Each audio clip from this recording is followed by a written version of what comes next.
New ইয়র্কের এক ক্যাফেতে কফির কাপে চুমুক দিচ্ছিলেন মিস ইসরায়েল। ঠিক সেই মুহূর্তেই যেন বদলে গেল চারপাশের পরিবেশ যখন তিনি মুখোমুখি হলেন নিউ ইয়র্ক সিটির মেয়র জোরান মামদানির স্ত্রীর। সৌজন্য বিনিময় নাকি আদর্শিক লড়াই? মিস ইসরায়েল আরুয়া আতুবির অভিযোগ তিনি মেয়রের স্ত্রীর কাছে রীতিমতো অপমানিত হয়েছেন। যা শুরু হয়েছিল এক আকস্মিক বাকবিতণ্ডায়, তা এখন আন্তর্জাতিক সংবাদ মাধ্যমের শিরোনাম। কিন্তু পর্দার আড়ালে আসলে কি ঘটেছিল? কেন একজন নির্বাচিত মেয়রের স্ত্রী প্রকাশ্যে মেজাজ হারালেন? এই সংঘাতের রন্ধ্রে রন্ধ্রে লুকিয়ে থাকা নাটকীয়তা সম্পর্কে বিস্তারিত থাকছে এলিস চৌধুরীর রিপোর্টে।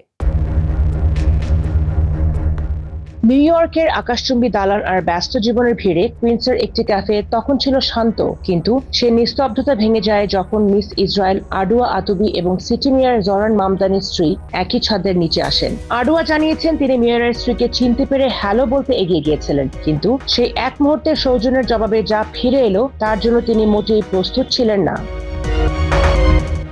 আডুয়ার অভিযোগ অনুযায়ী মেয়রের স্ত্রী তাকে দেখা মাত্রই উত্তেজিত হয়ে পড়েন। শুধু তাই নয়, উপস্থিত সবার সামনেই তাকে অপদস্থ করতে শুরু করেন। প্রশ্ন ওঠে তার দেশ, তার পরিচয় এবং বর্তমান বিশ্বের অন্যতম উত্তপ্ত রাজনৈতিক ইস্যু ইসরায়েল ফিলিস্তিন সংঘাত নিয়ে। মিস ইসরায়েলের দাবি তাকে লক্ষ্য করে এমন সব শব্দ ব্যবহার করা হয়েছে যা অত্যন্ত মানহানিকর। একটি ব্যক্তিগত সাক্ষাৎ কিভাবে এক মুহূর্তে রাজনৈতিক যুদ্ধের ময়দানে রূপ নিল তা এখন জনমনে বড় প্রশ্ন।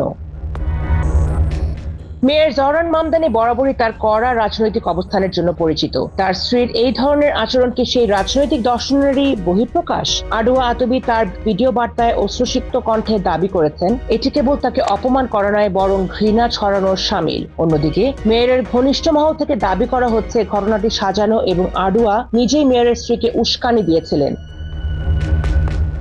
সত্য মিথ্যার এই দোলাচলে স্বর গরম হয়ে উঠেছে নিউ ইয়র্কের রাজনীতি। ক্যাফের সেই সিসিটিভি ফুটেজ এখন গোয়েন্দাদের হাতে না গেলেও সোশ্যাল মিডিয়ার বিচারে কিন্তু রায় আসা শুরু হয়ে গেছে। কেউ লড়ছেন মেয়রের স্ত্রীর পক্ষে, কেউ বা আবার মিস ইসরায়েলের উপর এই আচরণের তীব্র নিন্দা জানাচ্ছেন। ক্ষমতার দাপট নাকি আদর্শিক ঘৃণা, কোনটি জয়ী হলো সেই ক্যাফেতে? নাকি এই ঘটনার পেছনে লুকিয়ে আছে অন্য কোনো বড় ষড়যন্ত্র? নিউ ইয়র্কের সিটি হলের গণ্ডি পেরিয়ে এই বিতর্কের আগুন এখন কতদূর ছড়ায় সেটাই এখন দেখার বিষয়। Alice Chowdhury, America Bangla.